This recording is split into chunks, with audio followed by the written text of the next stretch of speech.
আসসালামু আলাইকুম রহমতুল্লাহ। দর্শক, গতকাল থেকে দেখতেছি অনলাইনে তুফান তুফান তুফান।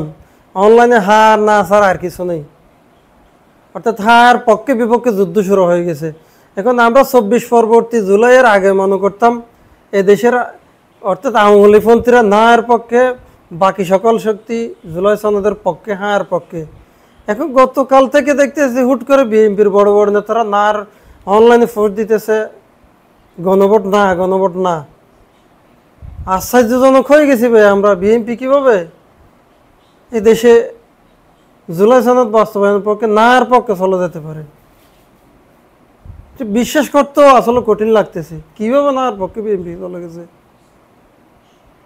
যাই হোক, তারপরে পরিশেষে আমি একটা কথা বলবো, বিএনপি না এর পক্ষে যেতে পারার কারণ রয়েছে। সেই কারণ কি? এই দেশে আওয়ামী লীগকে হটানোর দায়িত্ব ছিল একমাত্র বিএনপির। কারণ আওয়ামী লীগ যখন ক্ষমতায় ছিল, বিএনপি ছিল প্রধান রাজনৈতিক দল। বিএনপিকে আওয়ামী লীগকে হটাইয়া ক্ষমতায় আসবে বিএনপি, তো বিএনপির দায়িত্ব ছিল তো দেশের জনগণকে ঐক্যবদ্ধ করে আওয়ামী লীগকে হটানো। কিন্তু বিএনপি সেটা পারে না। এটা বিএনপির ব্যর্থতা, 100% ব্যর্থতা এটা বিএনপির আওয়ামী লীগ হটানোর দায়িত্ব বিএনপির উপর ছিল। এবং বিএনপির যে জনপ্রিয়তা, দেশের যতগুলো জনগণ রয়েছে, যে জনসমর্থন রয়েছে, বিএনপি ফারারও কথা ছিল। বিএনপির দুর্বলতার কারণে এটা বিএনপি ফারা নেই। কিন্তু বিএনপির কাজটা করে দিচ্ছে শেষমেশ এসে কারা? ছাত্ররা।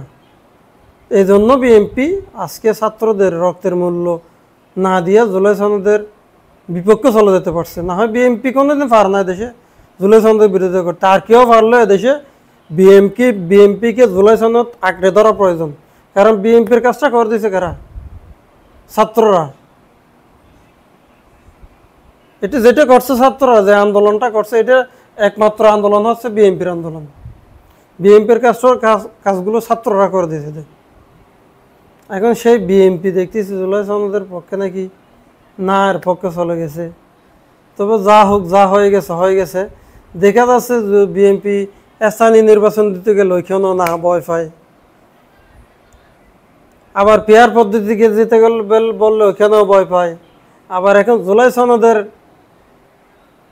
পক্ষে গণভোট দিতে গেলে সেখানেও না ভয় পায়। আসলে কি বিএনপি দুর্বল হয়ে গেছে? কিছু বুঝতেছি না ভাই। বিএনপি গণভোটের পক্ষে না গিয়ে বিপক্ষে চলে যাওয়ায় আমরা কিন্তু অনেক হতাশ হয়ে গেছি। সবগুলোতে বিএনপি ভয় পায় কেন? বিএনপি কেন ভয় পায় সেটা আমরা বুঝতে পারবো হয়তোবা আগামীতে। দেশে হয়তোবা বিএনপি নার পক্ষে গেলেও কিন্তু গণভোট হওয়ার সম্ভাবনা বেশি। দেশে গণভোট হবে আমার মনে হয়। অলরেডি নির্বাচন কমিশনার মনে হয় গণভোটের প্রস্তুতি নিতে বলে দিছে, যেটা দেখা যাচ্ছে সার্বিক পরিস্থিতি। এখন বোঝা যাবে বিএনপি যেহেতু নার পক্ষে চলে গেছে, জামাত হায়ার পক্ষে।